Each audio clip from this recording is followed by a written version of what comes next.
Hindi po pwedeng magkakaroon po ng mga blank spaces diyan kasi marami pong mga staff, mga audit teams ang nagre-review niyan. Yung House, yung Senate, yung mga minority, yun pong LBRMO ng Senate Office yan. Pati yung Malacanang, yung DBM po, nire-review yan. Hindi po pwede magkaroon ng blanco yan.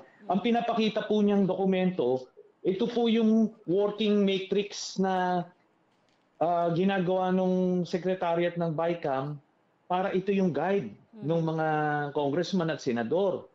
Tapos doon po nila pag-uusapan yon.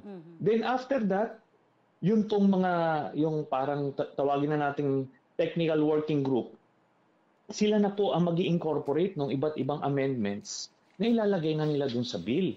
So hindi po yung BICAM report, wala akong saysayan.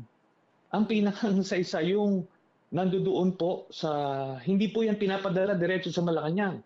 Kasi after ho mapag-usapan ng BICAM, na pag-agreehan nila, babalik sila sa either sa House, kayo ay both sa House at sa Senate. So sa Senate, babalik yung BICAM conference, magre-report sila, ito na pag-agrihan, pagbobotohan yun. Kaya hindi po totoo yung sinasabing may third chamber na kung ano sabihin nila diretso na hindi ho, bumabalik ho yun doon sa plenaryo.